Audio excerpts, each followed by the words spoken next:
Hello students, welcome to Pharmacy Notes by US. Today we discuss biphasic liquids emulsion part 1. Let's start. आज अपन बात करेंगे emulsion की। ये भी फार्मास्यूटिक्स का ही एक टॉपिक है। इसके अंदर अपन बात करेंगे definition and type, classification, formulation of emulsion, test of identification, method of preparation, stability, application and some MCQs. पहले अपन डिफाइन करते हैं कि इमल्शन क्या है। जैसे कि अपन ने कहा कि ये भी बाई फेजिक में आता है, यानी कि ये भी टू फेजेस से मिलके बना होगा। ऑब्वियसली एक है डिस्पर्स फेज और दूसरा होगा डिस्पर्शन सिस्टम। बट यहाँ पे जो डिस्पर्स फेज है वो सस्पेंशन की तरह इनसॉल्युबल सॉलिड ना होकर एक लिक्विड होगी। अब डिस्पर्स सिस्टम भी लिक्विड है और डिस्पर्शन मीडियम भी लिक्विड है। तो the disperse system consisting of two immiscible liquids, one of which is distributed throughout the other in minute globules and the system being stabilized by the presence of third substance। यानी कि definition की बात करें, जो disperse system है emulsion के अंदर वो टू इमिसिबल लिक्विड्स का बना होगा। यानी कि डिस्पर्स फेस भी लिक्विड है और डिस्पर्शन मीडियम भी लिक्विड है, बट दोनों इमिसिबल हैं। अब दोनों अगर इमिसिबल हैं तो अपने को उनको स्टेबलाइज करने के लिए कोई इमल्सीफाइंग एजेंट डालना पड़ेगा। तो दिस इमल्सीफाइंग एजेंट, इमल्जेंट और emulsifier is use to stabilize the emulsion by creating a interface between them. Emulsion की बात करें तो पार्टिकल साइज रेंज इमल्शन की रहती है 0.1 से 100 माइक्रोमीटर। इसमें एक इंटरनल फेज होती है, एक एक्सटर्नल फेज होती है। इंटरनल फेज को अपन डिस्पर्स फेज भी कह देंगे, डिसकंटिन्यूस फेज भी कह देंगे। और इंटरनल फेज इमल्शन के अंदर कौन सी रहेगी? Oil globules. और एक्सटर्नल फेज की बात करें तो उसके जो कंटिन्यूस फेज है वो अपन व्हीकल या फिर वाटर कह सकते हैं। Next point is type of emulsion. पहले तो हो गई डेफिनेशन ऑफ इमल्शन। अब है कि इमल्शन किस किस तरीके से अपन उसको डिवाइड कर सकते हैं। कहीं कहीं ये आपको क्लासिफिकेशन ऑफ इमल्शन करके भी देखने को मिलेगा, बट अपन ऐसे बात करें तो it is a type of emulsion. It is based on three type: based on nature of disperse phase, based on globule size and based on multiple emulsion। पहले यानी कि based on nature of disperse phase। अब emulsion दो चीजों से मिलकर बना है, एक है ऑयल एंड वाटर। अब इसमें से डिस्पर्स फेज कौन सी है? ऑयल है तो अपन इसे ऑयल इन वाटर कह देंगे, और अगर वाटर है तो उसे अपन वाटर इन ऑयल कह देंगे। बेस्ड ऑन ग्लोब्यूल साइज, यानी कि पार्टिकल साइज क्या है इमल्शन का, उसके आधार पे इसको दो भागों में डिवाइड किया गया है। और दूसरा है मल्टीपल इमल्शन, कि मल्टीपल इमल्शन यानी कि एक इमल्शन के अंदर दूसरा कोई ना कोई डिस्पर्शन मीडियम ऐड कर दिया गया है, उसे कहते हैं मल्टीपल इमल्शन। सबसे पहले अपन देखते हैं अकॉर्डिंग टू डिस्पर्स फेज। अगर डिस्पर्स फेज ऑयल है, यानी कि जो डिसकंटिन्यूस फेज है या छोटी फेज है वो ऑयल है, और कंटिन्यूस फेज है जो कि वाटर है, तो उसका नाम हो जाएगा oil in water. Oil phase is disperse as globule throughout an aqueous continuous phase. अब ये क्या काम आता है? जहाँ पे वाटर लार्ज क्वांटिटी में है और ऑयल है जो स्मॉल क्वांटिटी में है। इसके अगर अपन नेचुरल एग्जांपल देखें तो बटर एंड सैलड ड्रेसिंग्स हैं। और अगर अपन फॉर्मुलेशन की बात करें तो aqueous cream is the example of oil in water emulsion. अब ऑयल एंड वाटर है तो वाटर लार्ज क्वांटिटी में है, अपने को स्टेबलाइज करने के लिए इमल्सिफाइंग एजेंट डालने पड़ेंगे। तो अपन यहाँ पे वो इमल्सिफाइंग एजेंट डालेंगे जो कि वाटर सोल्यूबलाइज हो, या फिर एक तरीके से कह सकते हैं हाइड्रोफिलिक हो, वाटर लविंग कैरेक्टर्स के हों। तो उनका एग्जाम्पल हो जाएगा non ionic surfactant, acacia, tragacanth, gelatin and SLS. Example है यहाँ पे कि विटामिन के 1 यानी कि फाइटोमेनाडाइन, उसका injection oil in water emulsion के रूप में दिया जाता है। मोस्टली जो ऑयल इन वाटर हैं वो इंटरनली यूज किए जाते हैं और मास्क द बीटर टेस्ट, किसी भी ड्रग का जो टेस्ट है उसको मास्क करने के लिए यूज किए जाते हैं। दूसरा है वाटर इन ऑयल, यानी कि यहाँ पे जो ऑयल है वो कंटिन्यूस फेज के अंदर होगी। यहाँ पे वो इमल्सिफाइंग एजेंट्स यूज किए जाएंगे जो कि ऑयल लविंग है, यहाँ पे लिफोफिलिक कैरेक्टर्स के हैं, जैसे कि कोलेस्ट्रॉल, कैल्शियम पाल्मिलेट, स्पान, वुल्फेट। एग्जाम्पल की बात करें तो कोल्ड क्रीम। फिर है बेस्ड ऑन ग्लोब्यूल साइज, यानी कि पार्टिकल साइज के आधार पे इमल्शन को अपन किस तरीके से बांट सकते हैं। दो तरीके से हैं, एक है माइक्रो इमल्शन, दूसरा है फाइन। माइक्रो इमल्शन की अगर अपन पार्टिकल साइज की बात करें तो इसका साइज होता है 0.01। ऑब्वियस इतना छोटा साइज होगा तो ये दिखने में भी ट्रांसपेरेंट होंगे, और मोस्टली अपन इसलिए बनाते हैं क्योंकि ये छोटे होने के कारण इसकी जो बायो अवेलेबिलिटी है, यानी कि सिस्टमेटिक सर्कुलेशन में पहुंचने की जो क्षमता है वो नॉर्मल इमल्शन से ज़्यादा होगी। और यहाँ पे जो ड्रग्स हैं जो माइक्रो इमल्शन फॉर्म में दी जाती हैं उनका एग्जाम्पल है मिथोट्रिक्सेट, एमटीएक्स एंड इटोपोसाइड, दोनों ही एंटी कैंसर ड्रग हैं। फिर है फाइन इमल्शन, इसका पार्टिकल साइज रहता है 0.25 से 2.5। ये मोस्टली एक मिल्की अपीयरेंस देता है। फिर है मल्टीपल इमल्शन। अब मल्टीपल इमल्शन यानी कि जो बेसिक इमल्शन है उसके अंदर अपन ने कोई दूसरी कंटिन्यूस फेज डाली है। अब वाटर इन ऑयल है, उसके अंदर अगर अपन वाटर अगर डिस्पर्सिंग सिस्टम के अंदर अपन ऐड कर देंगे तो this is known as WO/W type of emulsion. और वही अगर अपन O/W इमल्शन के अंदर ऑयल को वापस डिस्पेंस कर दें तो उसे कह देंगे अपन O/W/O टाइप ऑफ इमल्शन। ये मोस्टली आजकल यूज किए जाते हैं फॉर मेकिंग सस्टेन रिलीज या for intravenous injections. Next point is classification of emulsion, कि और किस तरीके से अपन इमल्शन को है जो कि क्लासीफाई कर सकते हैं। इसको भी अपन दो तरीके से डिवाइड कर सकते हैं। एक तो कि अपन इमल्सिफाइंग एजेंट कौन सा यूज किया है, और दूसरा अब इमल्शन को किस तरीके से ले रहे हो या फिर मोड ऑफ एडमिनिस्ट्रेशन क्या है। अगर अपन इमल्सिफाइंग एजेंट की बात करें तो अपन बहुत सारे अलग अलग तरीके के इमल्सिफाइंग एजेंट यूज कर सकते हैं। वही वो नेचुरल हो सकते हैं, सिंथेटिक हो सकते हैं, सेमी सिंथेटिक हो सकते हैं, वैक्सेस हो सकती है या कुछ और। उसके हिसाब से अगर अपन एग्जांपल देखें तो सबसे पहले नेचुरल गम कंटेनिंग, यानी कि जो natural gum containing emulsifying agent है वो। एग्जांपल की बात करें तो gum acacia, tragacanth and mucilage of ice moss. फिर है गम सब्स्टिट्यूट कंटेनिंग, यानी कि गम के सब्स्टिट्यूट्स हैं like cellulose and salt of alginic acid. कुछ सोप भी इमल्सिफाइंग एजेंट्स का काम करते हैं, कुछ सेपोनेंट्स भी इमल्सिफाइंग एजेंट्स का काम करते हैं। अपने स्टार्च को भी इमल्सिफाइंग एजेंट्स के रूप में लेते हैं। कुछ natural waxes like wool fat and beeswax to making water in oil type of emulsion. फिर है सिंथेटिक वैक्सेस जैसे इमल्सिफाइंग वैक्स है, या फिर सीटोमैक्रोजेल इमल्सिफाइंग वैक्स है, या फिर कुछ other like pectin, lecithin, egg yolk and gelatin. अब अपनी रिक्वायरमेंट के हिसाब से अपन अलग अलग तरीके के इमल्सिफाइंग एजेंट्स यूज करते हैं। फिर according to mode of administration आप किस तरीके से इमल्शन ले रहे हो। आप ओरली लेंगे तो मोस्टली अपने को पता है कि जो ऑयल इन वाटर है, यानी कि वाटर कंटिन्यूस फेज में है, यानी कि ऑयल यहाँ पे ड्रग के रूप में काम कर रही है, वो इमल्शन अपन ऑयल की ओरली एडमिनिस्ट्रेट करते हैं। और जैसे कि castor oil, olive oil, almond oil emulsion and liquid paraffin mostly जो लग्जेटिव एक्शन प्रोड्यूस करते हैं, यानी कि फीकल को इजीली डिस्चार्ज करने में हेल्प करते हैं, उस तरीके की इमल्शन है जो कि ऑयल एंड वाटर प्रिपरेशन में तैयार किए जाते हैं। फिर है इमल्शन फॉर एक्सटर्नल यूज़, यानी कि जो अपन टॉपिकली अप्लाई करते हैं, यानी कि क्रीम हो गया, लोशन हो गया, ये क्या करेंगे एज अ प्रिंट को प्रोटेक्टिव एक्शन देंगे स्किन के ऊपर। ये मोस्टली वाटर इन ऑयल होते हैं, यानी कि ऑयल कंटिन्यूस फेज में अवेलेबल रहता है। फिर है इमल्शन फॉर पेरेंटल यूज़।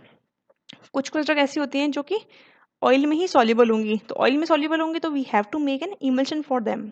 इसलिए अपने को जो इमल्शन है वो यूज़ करना पड़ता है फॉर पेरेंटल रूट।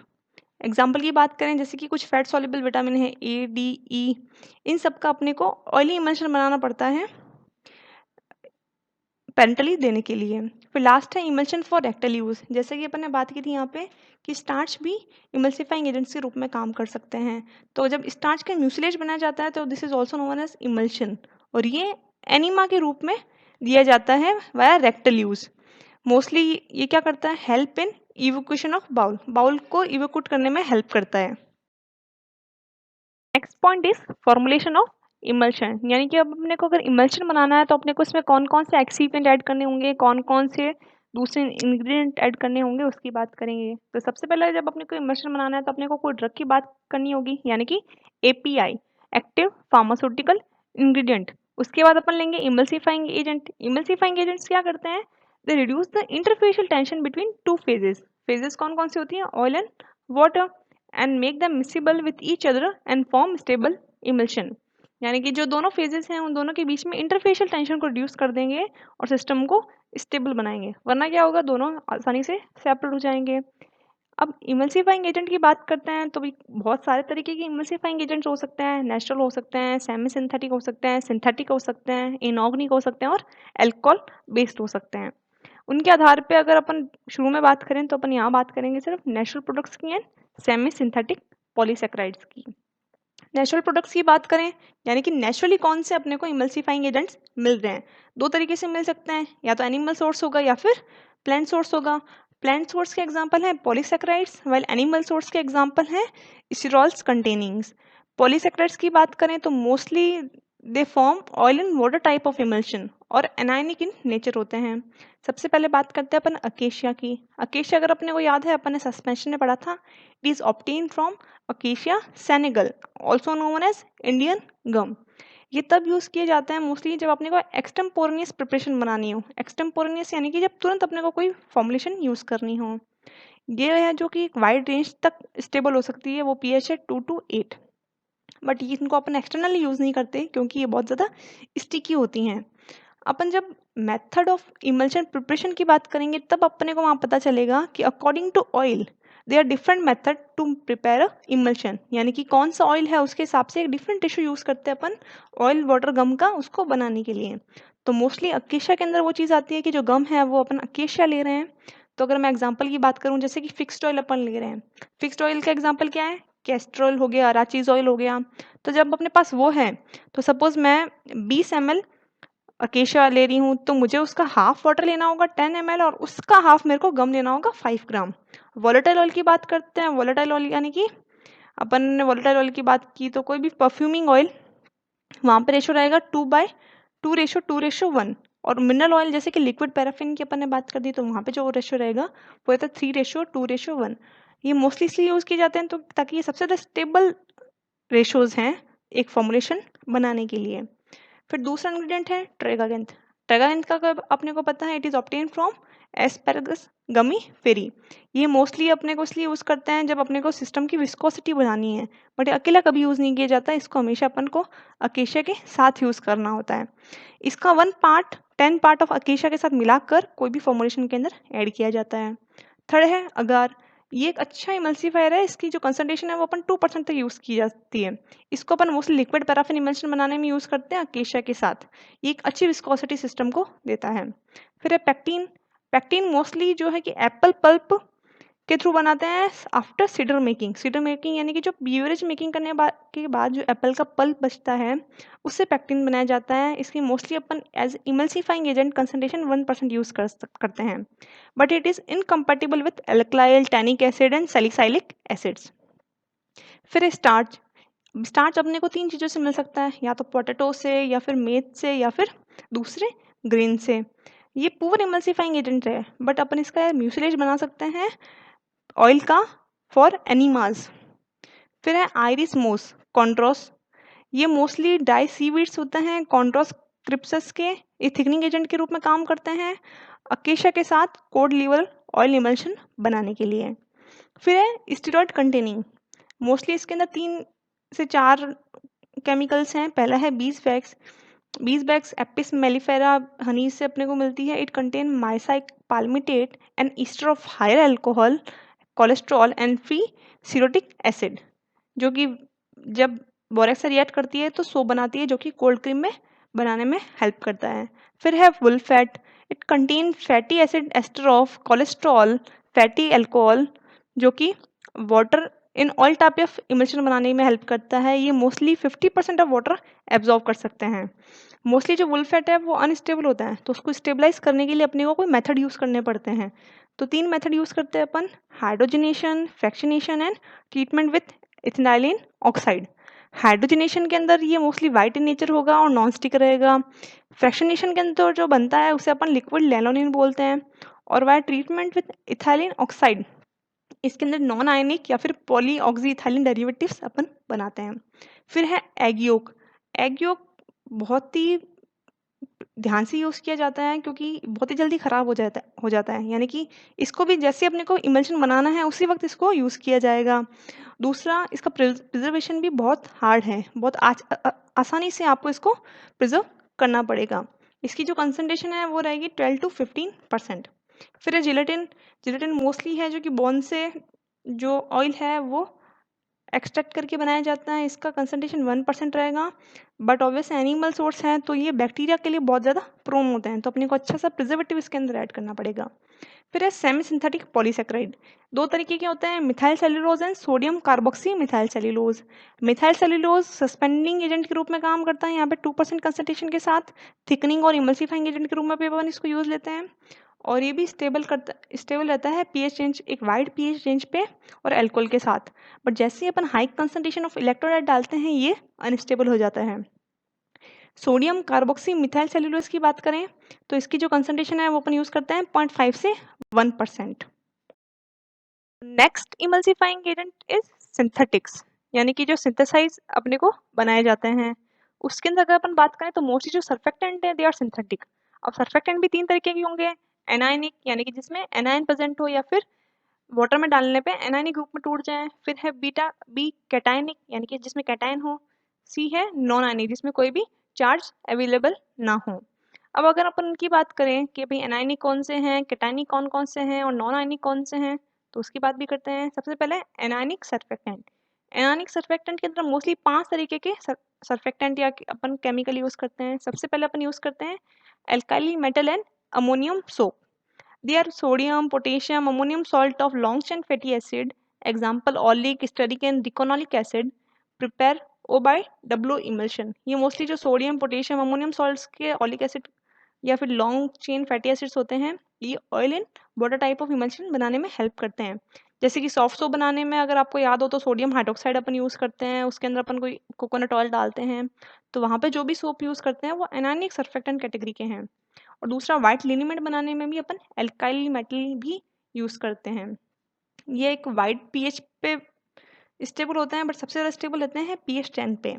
बट अगर अपन सोप या फिर क्रीम हैंड पे लगा रहे हैं तो pH 10 is very irritating to skin, इसलिए इन पर्टिकुलर सर्फेक्टेंट की क्रीम्स को ब्रोकन स्किन पे नहीं लगाया जाता। क्यों? क्योंकि बहुत ज़्यादा इरिटेशन कॉज होगी। दूसरा, ये इनकम्पैटिबल होते हैं विथ पॉलीवैलेंट कैटायंस। दूसरा एग्जाम्पल है एनायनिक सर्फेक्टेंट का soap of divalent and trivalent metals like calcium, magnesium, aluminium, ये सारे। ये mostly water in oil type of emulsifying agents हैं। फिर है अमाइन सोप। अमाइन सोप में सबसे बेहतर है ट्राई इथोलामीन। ये mostly time to time dark होते जाते हैं और जैसे ही अपन इसको सॉल्यूशन में डालते हैं वह हाइड्रोजन जेलीफाई भी करते हैं।